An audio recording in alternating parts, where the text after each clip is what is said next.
And with the days of burgeoning credit growth long gone, Australia's banks are grappling with just how to keep those multi-billion-dollar profits rolling. We're not borrowing like we used to, and that's hurting those poor bankers. The answer, they all seem to think, lies in cutting costs, with the ANZ the latest to join in, starting with a freeze on the pay of its top executives. Andrew Robertson reports. Banks make money by lending it, but in the current volatile economic climate, Australian consumers and businesses just aren't borrowing. For the last 15 years, up until 2007, when system credit growth was just absolutely phenomenal, it was pretty easy to be a banker. You had amazing revenue growth, and because credit was easy, you didn't really have any loan losses. And ANZ is the latest to do just that. In an email to his senior managers, Chief Executive Mike Smith says banks, including ANZ, are facing a challenging environment. He says coping with that environment will involve taking action on fixed costs, including executive salaries. Adding, for most executives, this means that salaries will remain fixed for the next year.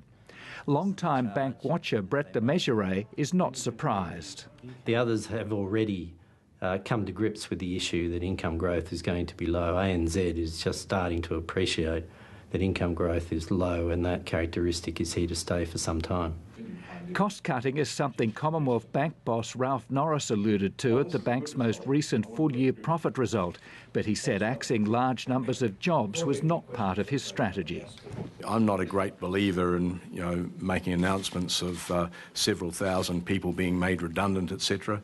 I tend to think that those sorts of decisions that are taken are generally a sign of a company that has been mismanaged for a considerable period of time. Another indication of the headwinds facing the banking sector has come from the building industry.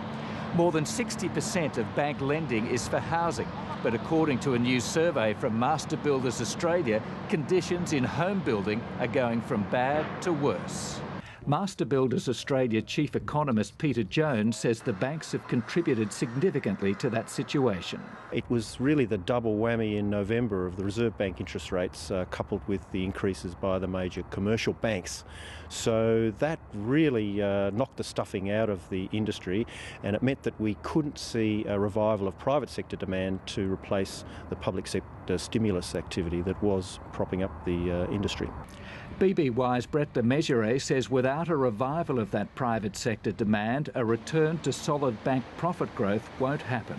If by solid you mean earnings growth of the order of 6 to 7% or income growth of the order of 6 to 7%, that will be extremely difficult, highly unlikely, I would say. Which, if Peter Jones and Brett de Mesurier are right, means the banks are paying a high price for their grab for cash at the end of last year.